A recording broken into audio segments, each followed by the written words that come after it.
So, much like how almost every video I'm going to make from now on I'm going to start this video off with just an unscripted part that I'm going to just speak from the heart and preface this video with some slight announcements and also just things I feel. So, number one, I have to say thank you very much for all the support I've gotten. In the video I released yesterday, I said that the Bardock versus Omni-Man debunk video was over 2,000 views and that I hit 100 subscribers, which was awesome. I look at it now, it's sitting at over 4,000 views, which doubled. That's insane. So thank you so much for watching, and if you enjoyed it, and if you didn't enjoy it, comments, disagreed, whatever, hope we had a good conversation in the comments. And I said in the comments of yesterday's video that I've been commenting throughout today is that some of my reactions and things I said were fueled by emotions rather than logical thinking, but that's just how I felt in that moment and haven't really had time to sit and think on it because it was just an unscripted react. So there's that. But also something I said in that Bardock versus Omni-Man debunk video is that I don't hide that I am a huge Persona fan and that I don't know much about JoJo's Bizarre Adventure or anything like that. So most of this video is going to be on the Persona side rather than the JoJo side. And that's just because much like how Death Battle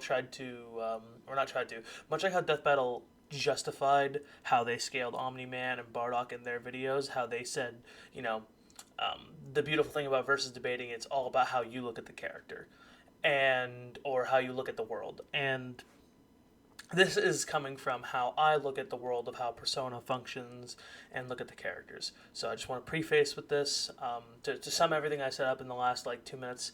Basically, this is how I look at how characters would perform in an actual versus debate when it comes to Persona characters. And I'm going to do some further research after recording this section that you're listening to now to back up and make sure that what I believe is the truth is actually happening or has happened. So without further ado, I'm going to stop yapping unscripted and let's get into it. So, Joker versus Giorno.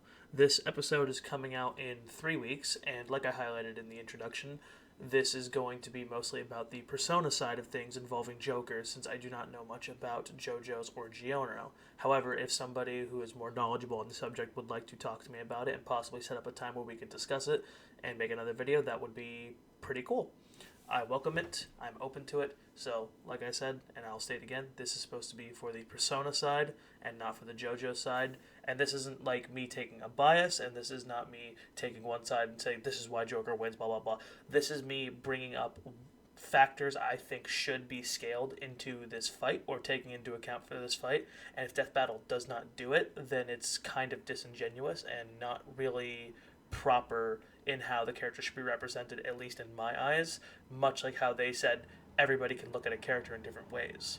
So I will be breaking down factors that I think need to be brought up in a certain order. Number one is going to be general factors that I feel should be brought up overall, and then we're going to get into the specifics of things I think contribute to Joker's speed, his durability, his strength, and then X factors, or some people call them hacks, basically things that don't fit a specific category but should be brought up as well, but are too specific to be in the general category. I'm going to try and keep myself as concise with this as to not let this video stretch on to be hours long, but if it has to, I will make it that long. Number one, for things in the general category that I think needs to get brought up, is Persona's abilities and the affinities they grant their users. In the games and in the manga and anime adaptations of the games, personas give their users their affinities, aka things that they are strong and weak to, the user becomes strong and weak to as well. I'm less afraid of this not being considered for Joker due to that in a previous Death Battle episode, that being Whis versus Mitsuru, Mitsuru was immune to ice damage because her persona had the affinity of being immune to ice damage as well, thus giving her a massive leg up against Whis' ice magic. Next is the wild card. The wild card allows the user to freely swap between personas in the middle of a fight and allows them to adapt to any sort of situation they find themselves in. In the games, Joker can wield up to 12 personas at once. However, in the anime and manga adaptations, he's not given a clear limit and theoretically could hold as many as he wants to. However, since the games are the primary source for most of his feats, I'm going to primarily focus on them and say he has the limit of 12. But I will draw from the manga and anime adaptations when there is information that is needed that the game does not provide. Given that Persona 5 has a turn-based combat style, you can take as much time as you want to decide which persona to use. Since this isn't the case in a versus battle, how fast a wildcard user can change personas would be something that needs to be factored. But what's more likely to happen is that Death Battle will scale Joker's persona changing speed with his overall top speed. Another factor is that in the death battle between the Dragonborn and the Chosen Undead, since they're both RPG characters, they maxed out all of their stats. Because these two lack specific canon arsenals and movesets due to being role-playing protagonists, for this death battle we're giving them everything they have and maxing out all of their stats. Which is totally possible in-game if you're willing to grind. Given that Joker is the protagonist of an RPG, will they max out everything just like they did in the Chosen Undead vs. Dragonborn, since in Persona, maxing out all of your stats and maxing out all of your Persona's skill stats is 100% possible. In the battle between Solid Snake and Sam Fisher, Snake had Otacon and Sam had Grim on their sides. In the Persona games, every single team has a navigator, and for most of Persona 5's, that is Futaba aiding Joker and the rest of the Phantom Thieves in the middle of combat. Will they give him Futaba's navigation, or are they going to make him go in solo? And if he has Futaba's navigation, is she going to be able to cast buff spells and debuff spells, much like she is able to do in Persona 5? While I personally believe it would go against the rules of Death Battle to have somebody on the outside helping Joker, to act as if this isn't something that isn't on the regular for him would also be out of place. Oracle, or Futaba, is always floating above a palace in her spaceship or her Necronomicon depending on your status of her social link. I can see a case for including her, and I can definitely see a case for not including her. Another thing literally up his sleeve is Joker's grappling hooks and other thieves' tools. These allow him to change the tide of battle and can adapt to the situation much like his wildcard ability can, although these are more physical rather than magical. Moving on from general feats and factors that should be brought up and addressed, let's get to the stats. First, we're going to start with speed. Within the opening of the spin-off Persona 5 Strikers, Joker is shown dodging point-blank gunfire from an automatic minigun that's mounted on a helicopter.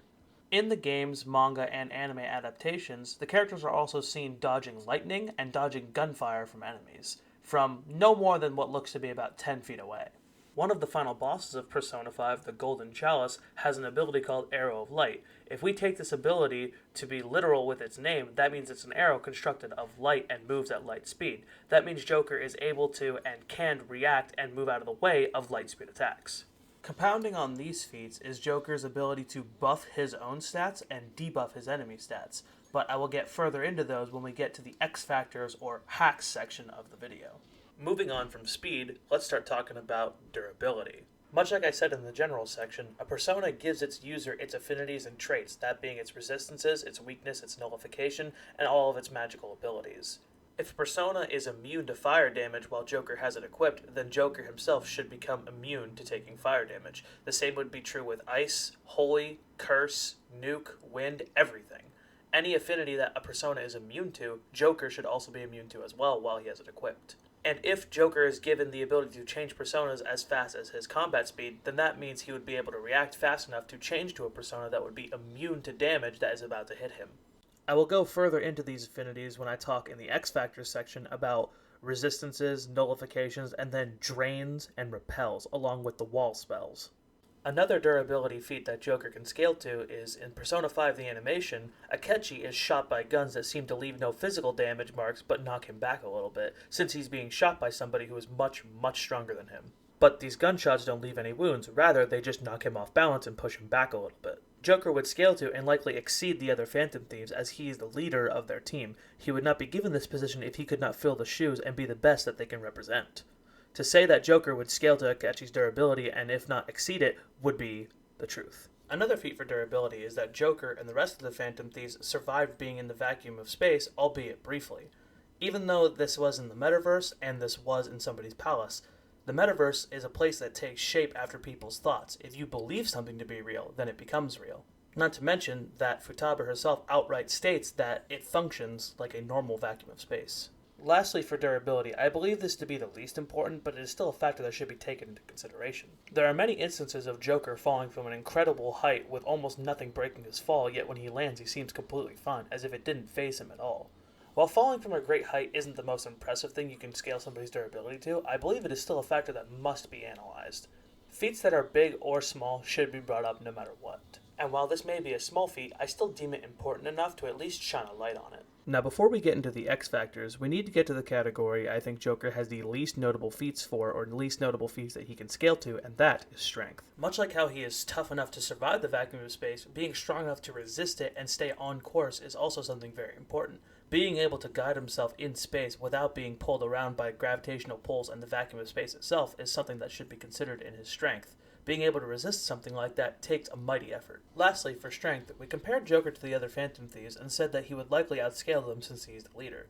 At the end of Persona 5 Royal, all of the Phantom Thieves, with the exception of Joker and Futaba, held off an attack from Adam Kadmon. This attack was stated by Futaba to have all of his power put into it, so he was giving it 100% of his effort. Since we scale Joker to the other Phantom Thieves and say that he exceeds them, it would be fair to give him this feat, although we would have to divide it up by the amount of participants and only give Joker his fair share. Joker is stronger than the rest of the Phantom Thieves, but he's definitely not stronger than all of them combined. Now let's get into the most interesting section, and probably the longest of this video, and that will be X Factors / hacks. The most notable of his X Factors or hacks would be the ability to buff and debuff his enemies. Raising his defense, attack, evasion, and accuracy in the middle of combat, while also lowering his enemies, is an important factor that's used a lot in the Persona gameplay. Along with raising his stats and lowering his enemy's stats, he can also charge and concentrate his abilities, making his next physical ability and his next magical ability more than double their normal output. And speaking of magical output, Joker also has access to Curse and Bless instant kill attacks,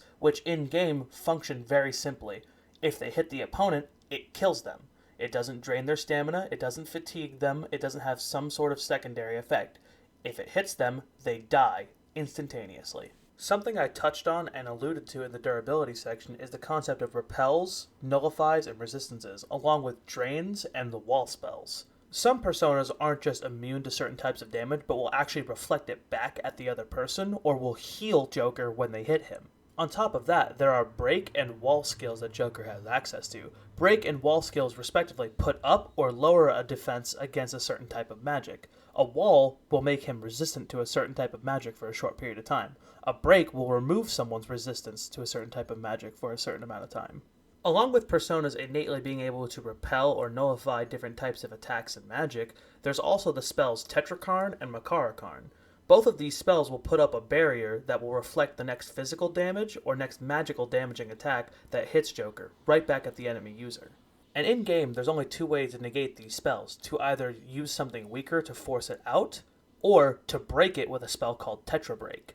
Given that Giorno is not a Persona user or a shadow in the metaverse, he wouldn't have access to an ability like Tetra Break. And unlike most other buffs in Persona games, these two spells are permanent until they are activated or removed. There is no time limit or turn limit on these spells. The barriers will stay until somebody breaks them or gets rid of them. Moving on, another type of magic that Joker has access to is the ability to inflict different status effects and ailments. These ailments and status effects can drastically alter the battlefield and swing a fight in Joker's favor. Making an enemy forget what they were about to do, or making their abilities cost double the normal effort they would, could easily result in a victory for Joker. And lastly for Joker, although these are more gameplay mechanics rather than actual feats that he can use, is technical damage and one mores. Technical damage allows Joker to take advantage of an enemy that's afflicted by a status ailment or a condition. Someone who's frozen solid is going to get hit much harder from physical damage, and someone who's afflicted by a mental ailment, such as confusion, is going to take much more damage from psychokinetic attacks. These attacks allow Joker to capitalize on a position where he already has the upper hand. And lastly, one mores. Now, in gameplay, this is mostly a mechanic that's used to get extra turns rather than a feat that he can do inside of combat. However, in the spin-off Persona 5 Strikers, one mores allows somebody to capitalize on an opening and jump over to them to do a bunch of extra damage. One mores are made when striking an enemy's weakness enough or landing a critical strike. Much like technical damage, it allows Joker to capitalize on a situation where he already has the upper hand, setting himself up for an even more devastating attack. real quick, this is unscripted, but I totally forgot to mention the third eye, which lets you see people's like footsteps that they left behind for who knows how long ago, and lets you see certain things that you can interact with. But yes, that is also something Joker can do, is he has the third eye, which lets him do stuff like that, so tracking like footprints and stuff. So people can't really sneak up on him. And with that, we've reached the end of feats that I believe Joker should scale to and is capable of. Keep in mind, while I was writing and editing this video, these were feats I thought of off the top of my head. I didn't analyze the games or other adaptations frame by frame to find feats he could scale to, so it is likely that there are better results of what Joker can scale to. These are what I could find just digging through the memory of playing all the games and watching the anime adaptation. Now, it's time to go to everyone's favorite part, my unscripted rambling in 3, 2, 1. Okay, so really quickly, I do want to jump in here once again and just say thank you so much if you watched this entire video. This was a labor of love and took, I want to say, almost a week to edit. Now, I don't have a whole lot of time to do it. If I could dedicate entire days to doing it, then I could probably get this cracked out in a day, maybe two if stretching it and taking healthy breaks. But this was a lot of sitting at the computer for like 2 or 3 hours and just going. And then obviously having to go, find the images and gameplay that I needed specifically to back up my points was a lot. And if you watched, towards the end, that just kind of devolved into putting a picture. Oh, I just bumped my mic. I'm so sorry. Putting a picture up on the screen because I don't want to go find a 3-second gameplay clip of Joker hitting somebody with a sleep spell. I don't want to go find a gameplay clip of somebody getting inflicted with forgetfulness. I don't want to go find another gameplay clip of using Tetrakarn or Makarakarn. So, I started divulging into images. But once again, thank you so much for watching. If you did watch all the way through, I really appreciate it. Truly, this is something that I love doing. And even if people don't watch this, that's fine. If that Bardock v Omni-Man video was just a one-off 15 minutes of fame, I'm cool with that. This is just what I like to do. But as I stated in the beginning, especially with that little text blurb, this is the Persona side of the video. I don't really know a whole lot about JoJo's Bizarre Adventure, nor am I going to pretend to.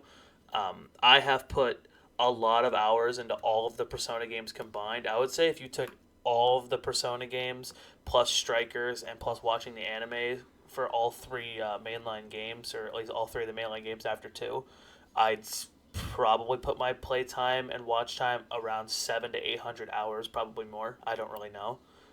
But yes, I'm a very, very big Persona fan, so naturally coming up with all these examples, just off the top of my head, felt very natural. So, the point of this video, like I said at the beginning, but I'll reiterate here, is that this is some stuff that I think Death Battle needs to mention, and if they don't, it's very dishonest with the character. Because having personas be immune to damage that can't harm you is something that they've done in previous Death Battles, giving Mitsuru immunity to ice damage because her persona had it. And then in all of the Persona games, literally every single one, you have the ability to get immunity to certain types of damage. Now, do I think it would make a very unfun death battle if Joker just went to, Yoshitsune, and now all of a sudden anything Giorno throws at him physicality-wise just wouldn't work? Yeah, but, unfortunately, if you're going to do things accurately, let's do things accurately. Gojo's ability, I think it's called Limitless, that's no fun for a death battle to use. Just, you can never hit me. It's not fun. But it's accurate. So that's at the end of the day is what matters to me the most, is accuracy.